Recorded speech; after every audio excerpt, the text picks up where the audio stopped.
За сайн байцгаана уу? За цацраг идэх чанар ба хагас задрал юу вэ гэдгээр хичээл бэлтгэлээ. За анх 1896 онд Беккерл ураны цацраг идэх задралыг нээсэн. За үүнээс хойш бид нар 1900-аад оноос хойш маш эрчимтэйгээр энэ цөөн хэсгийг судалж байна.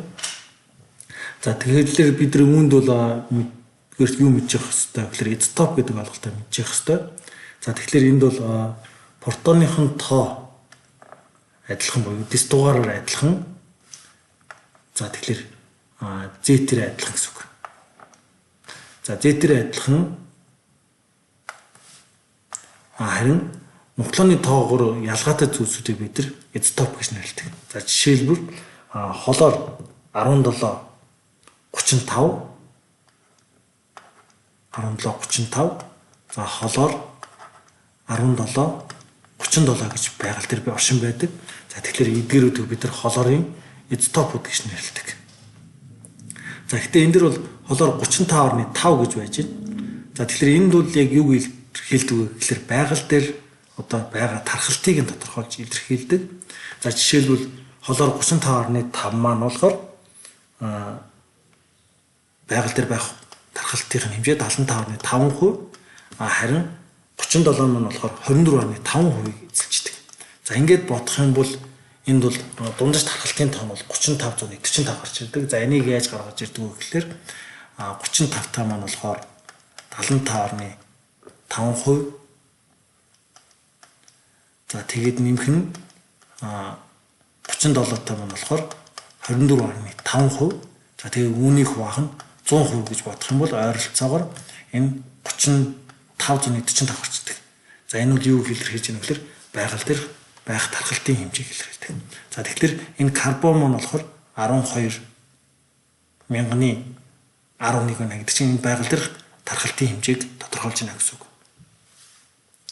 За тэгэхээр энд байгаа 13 гэдэг тоо бол атомын дэс дугаар бөгөөд энэ өөрөөр протоны тоог илэрхийлдэг.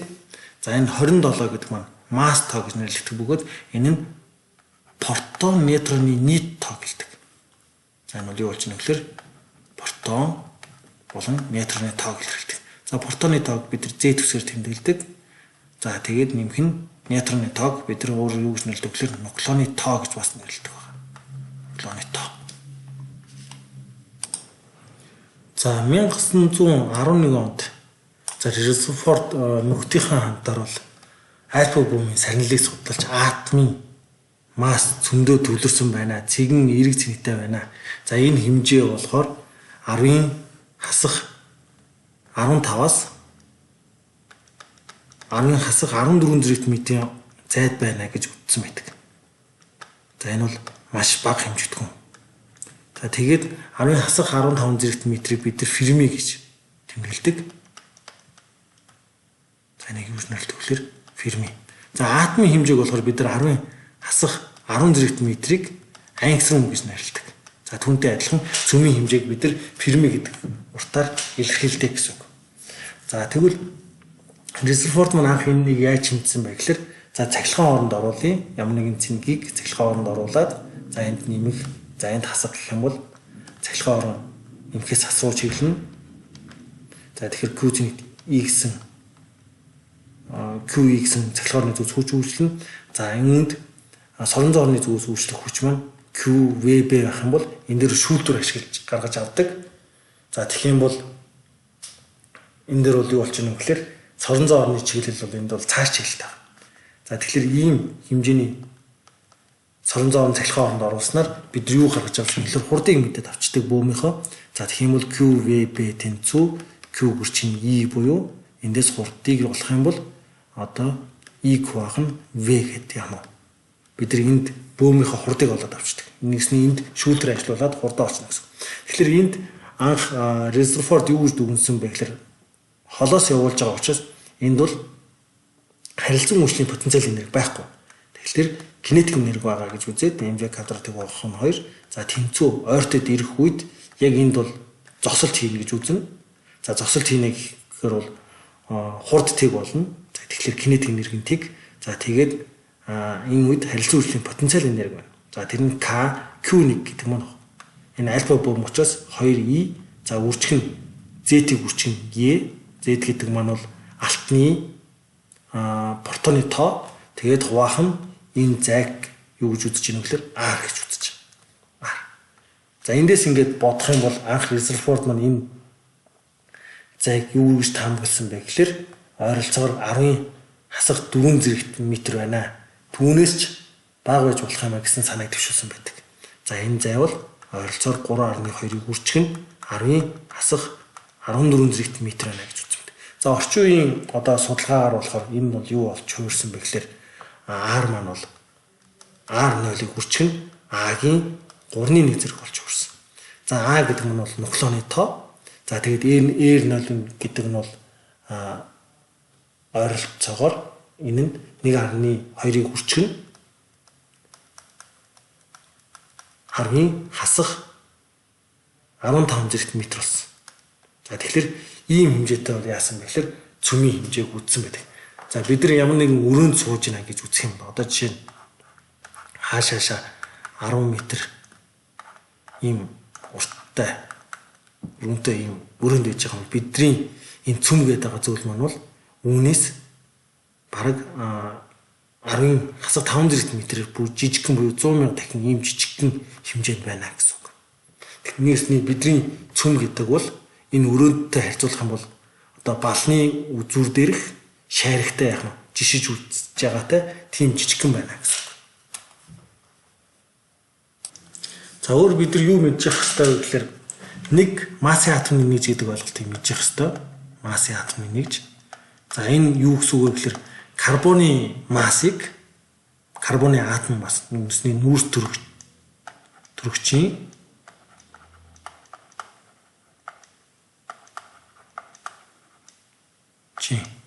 атомын массыг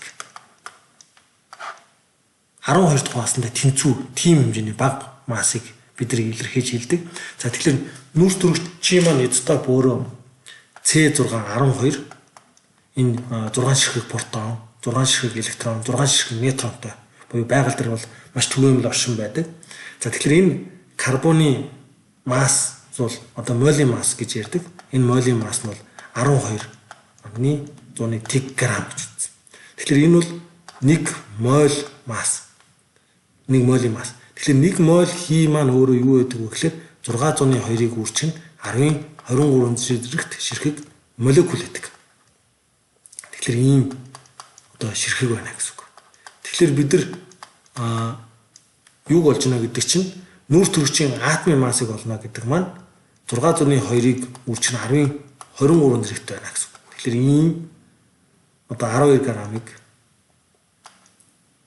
ийм хуваах юм бол нүүрс төрөгчийн атомын масс гэж байна. Тэгэхээр үүнийгээ дахиад нэг хуваах нь 12-т үржүүлнэ гэсэн. Ингээд бодох юм бол энд ойролцоогоор бол нэгийг хуваах нь 602 үржих нь 10-ийн 23 зэрэгт. За тэгээд энд грамм байна гэсэн. За тэгээд энийг килограмм руу шилжүүлэх юм бол нэг массын атом нэгж маань ойролцоогоор 167-г үржих нь 10-ийн хасах 27 зэрэгт килограмм гарчдаг. За тэгэхээр ийм маш яг бага хэмжээтэй хэлдэг. За тэгээд дээрэс нь бидний одоо жишээ нь эргэн тойронд бол гравитацийн хүч, за цахилгаан соронзон хүч, за цөмийн сул болон хүчтэй харилцан үйлчлэг гэж байдаг бол за энийг бид нар бол юунд мэдэх вэ гэхээр 11 дугаар анги болон за тэгээд гравитацийн хүч гэх юм бол за энэ бол 10 дугаар ангиас авахлаад бол бидний нэг бол үздэг. Тэгвэл энэ нэмэх цэнгүүд хоорондоо түлхэлцэн. Эдгээр нэмэх цэнгүүд бол хоорондоо түлхэлцэн. За түлхэлцэх учраас бол энд бол ойролцоогоор бол 10-ийн хасах 15 зэрэгт метр байна. Тэгэхээр энэ хуваарьт бол 10-ийн хасах 15 зэрэгт метр гэд бодох юм бол энэ нэг квадрат зэрэг дэвшүүлэх юм бол 10-ийн 30 зэрэгт болно. Тэгэхээр хүртвэрлүү гарч ирэх юм бол энэ ойролцоогоор 10-ийн 30 зэрэгт. За тэгээ үржих нь цэнгүүдийг үржүүр байгаа. Цэнэг нь 10-ийн хасах 19 зэрэгт. Үржих нь нөгөө цэнэг нь бас 10-ийн хасах 19 зэрэгт. За тэгээд К гэдэг нь бол 19 зэрэгтэй. Ингээд үзэх юм бол энэ цөмд маш их хэмжээний хүчтэй түлхэлцэх хүч үйлчилж байгаа. Тэгэхээр энэ хоёр цэнийг бол хоорондоо ингээд түлхэлцэх гээд байхад энэ цөмд яаж тогтвортой байгаад байна вэ гэхээр энэ цөм бол өөрөө энэ 10-ийн хасах 15 зэрэгт метрийн орчим бол хүчтэй харилцан үйлчлэлийг үүсгэдэг.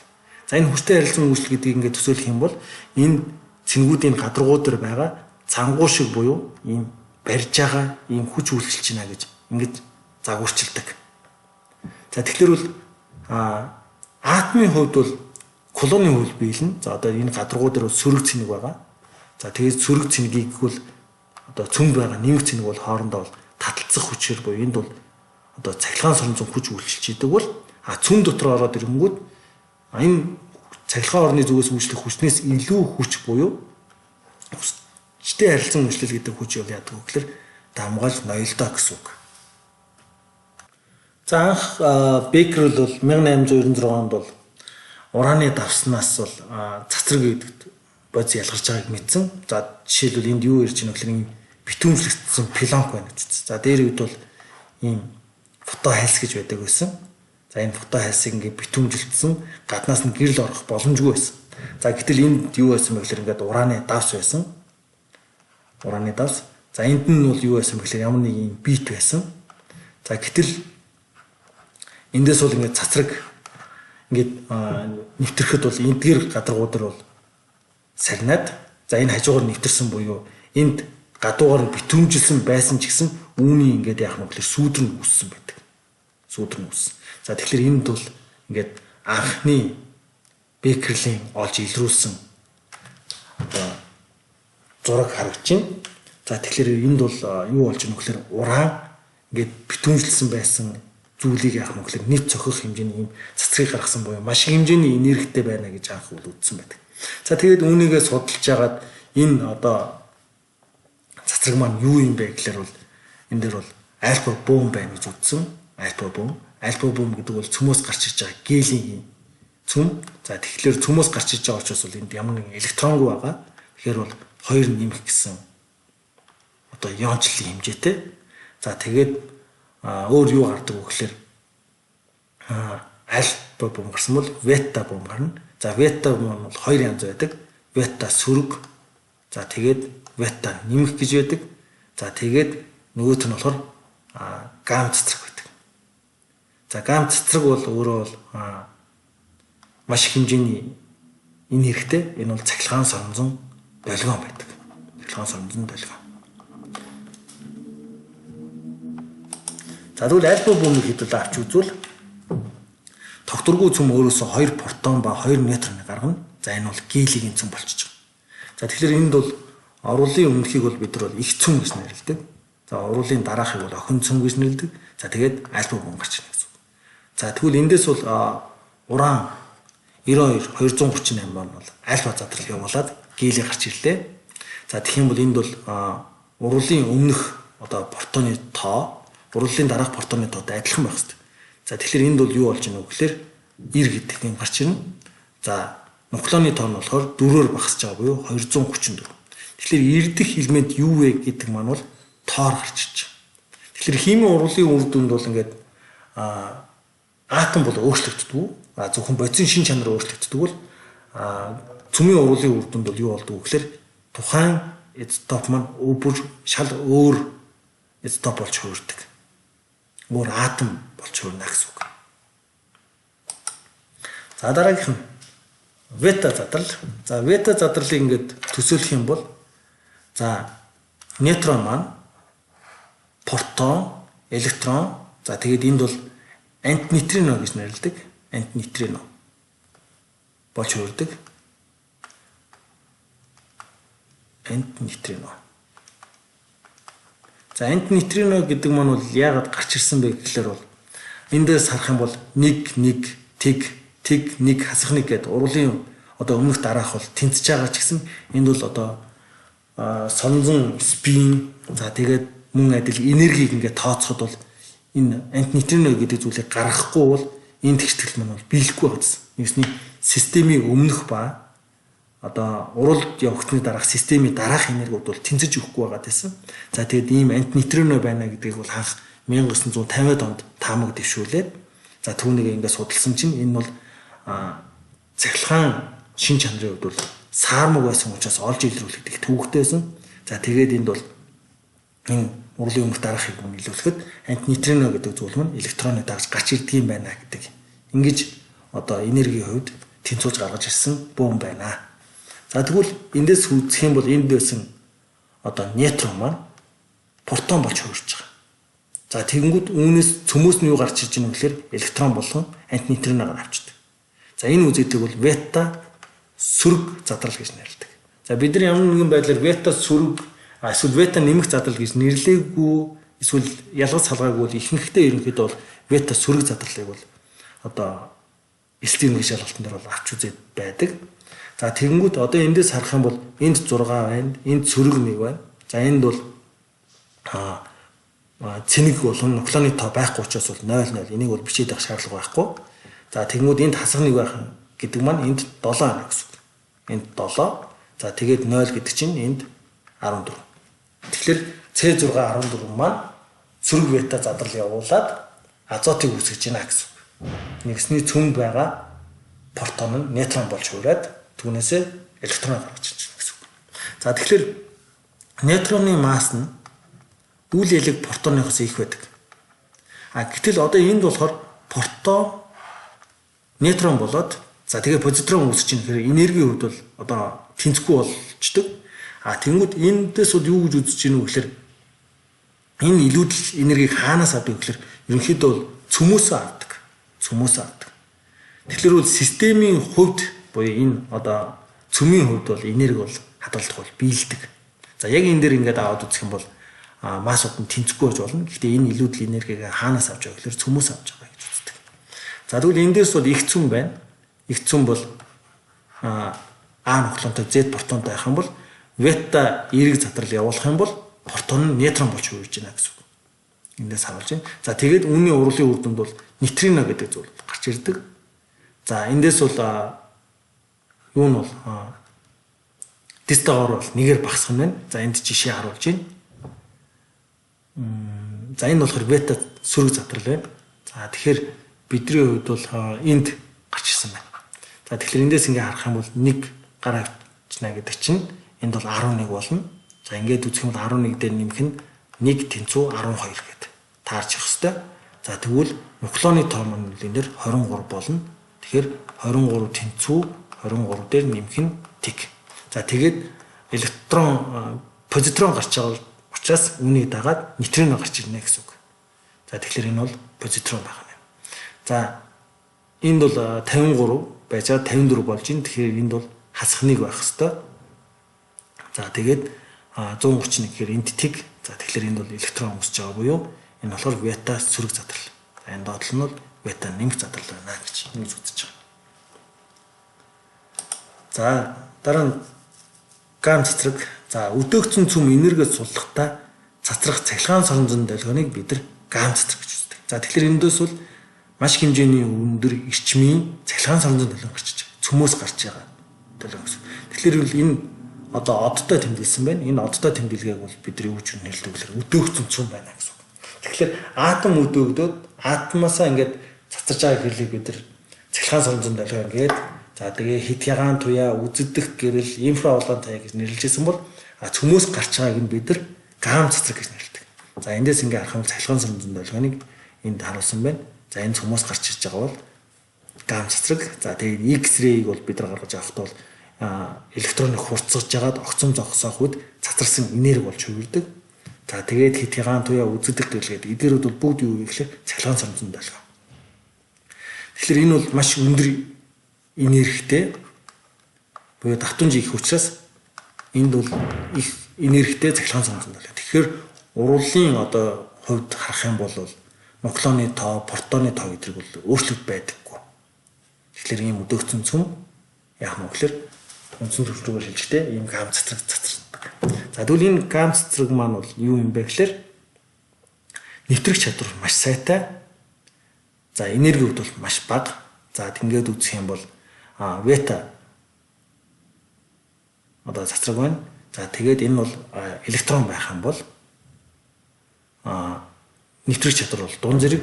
За энергийн хувьд бол иончлалын хэмжээ бол тодорхой хэмжээнд их. Альфагийн хувьд бол иончлалын хэмжээ бага. Яагаад тэгэхээр энд бол 1 электрон 1 протоныг ярьж байгаа. За протоны цэнэгтэйг ярьж байгаа, позитроныг ярьж байгаа. За энд болохоор альфа буюу 2 протонтой гэдэг иончлалын хэмжээ их.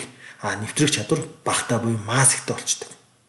Энэ масс бол энэ одоо бета задралаас бол даруй бараг 1604-өр үржүүлсэн хэмжээний их байгаа.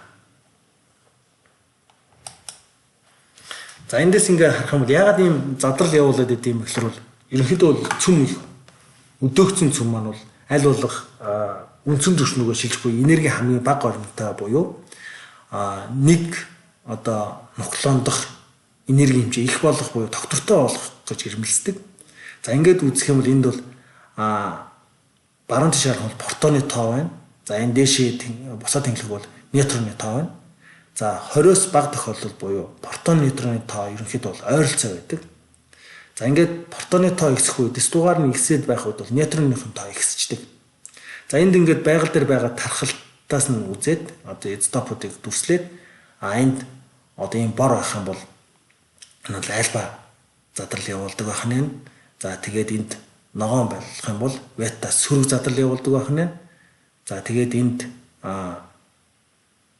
шаргал өнгөтэйнүүд нь бол бета нэмэх задрал явуулдаг. За ингээд бол энэ улаан шугам маань бол юу вэ гэхээр протон, нейтроныхон тоо тэнцүү байх энэ шугамыг харуулж байгаа. Тэгэхээр бол протоны тоо ингээд ихсээд ирэх үед бол нейтрон дох одоо тоо бол протоноос их болоо явчихдаг нь буюу энэ илүү тогтвортой ойлгохын тулд ингэж явж байна гэж тайлбарладаг. За тэгвэл одоо эндээс бид нар задрал явуулах юм бол альфа задрал явуулах юм бол юу болох вэ гэхээр протоны тоо 2-оор багасж нейтроны тоо 2-оор багасдаг. Тэгэхээр ингээ үзэх юм бол альфа задрал явуулах юм бол доошоо 2 зүүн тишээ 2-оор буюу ингээд харах юм бол 4 нүдээр масс нь багасч байна гэж үздэг. За бета задрал явуулъя. Бета задрал явуулах юм бол доошоо 1-ээр за тэгээд протоны тоо 1-ээр нэмт учраас баруун тишээ шилждэг. Уран 92-238 альфа задрал явуулъя. За тэгэх юм бол нейтроны тоо 2-оор багасж за протоны тоо 2-оор багасна.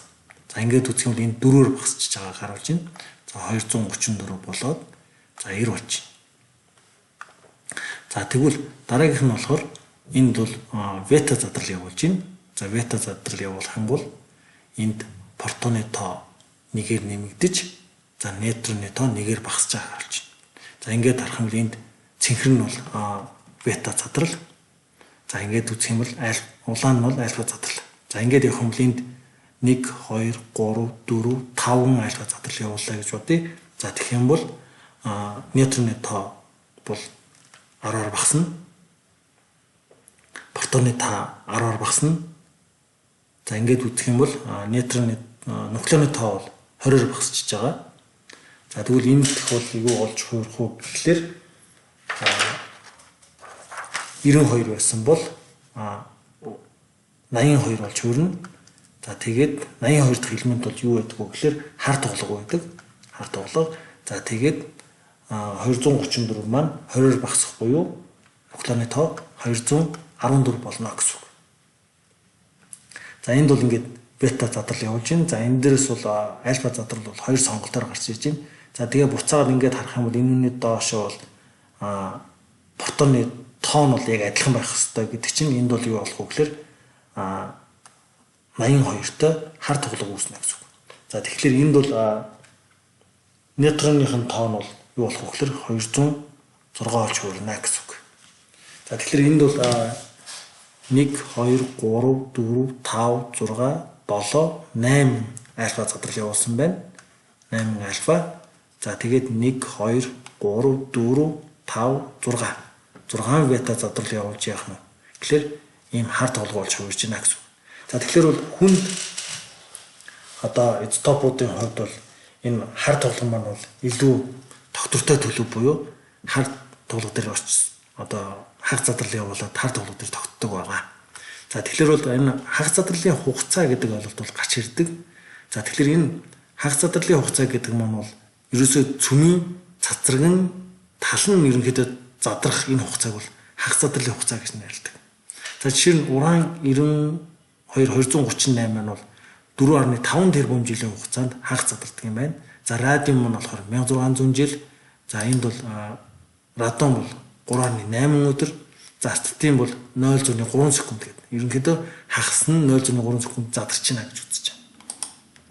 За тэгвэл эндээс бол аваад үзэх юм бол хагас задрлын үе 1 явах юм бол эндээс харуулж байна. За 1 явуулах юм бол энэ үний 50% үлдчихэж байгаа. За дахиад хагас задрлын хугацаа дахиад 1 үе явагдъя. Тэгэхээр энэ бол 2 удаа явчихна гэсэн үг. За тэгэх юм бол 50% нь үлдэнэ гэсэн үг. За ингэх юм бол 25% үлдчихэж байгаа. 25%. За дахиад хагас задрлын хугацаа явах юм бол 25-ын дахиад хагас нь буюу 12.5 нь үлдэнэ гэсэн үг. Дахиад хагас задрлын хугацаа 4 болчих юм бол энд бол юу болчихно вэ гэхээр энэ 12.5-ын дахиад хагас нь үлдээд буюу хагас нь задарч байна гэсэн үг.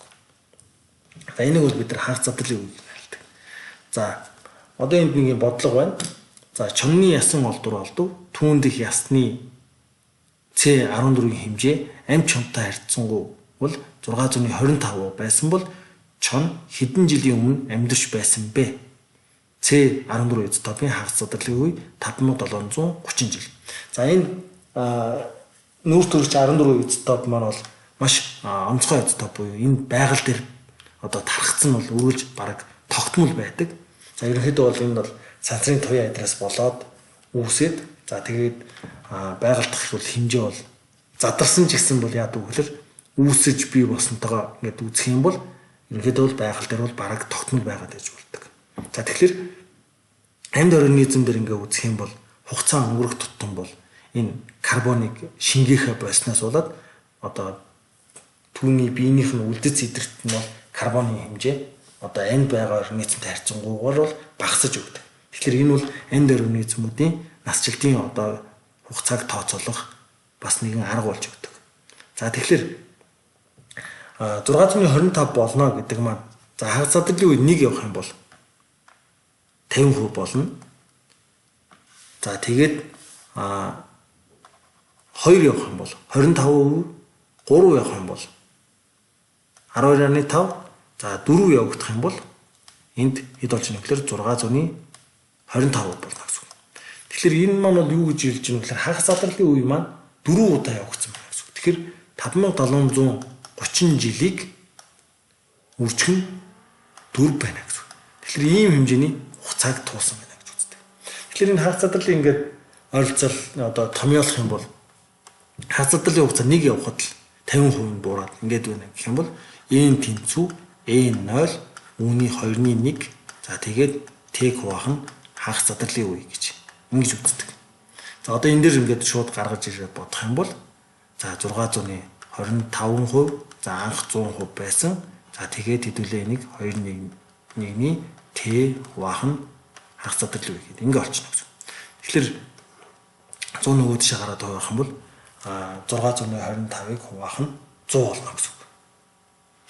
За энэ маань бол 2.1-ийн 4 зэрэгтэй байна гэсэн үг. 2.1-ийн 4 зэрэгтэй. За тэгэхээр энэ 2.1-ийн T хуваах нь T-тэй тэнцүү.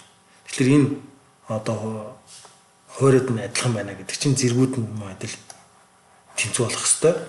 Тэгэхээр 4 тэнцүү T хуваах нь том T байна гэсэн үг. Тэгэхээр бол эндээс T болох юм бол T гэдэг нь 4 T гэдэг ингээ гараад ирдэг.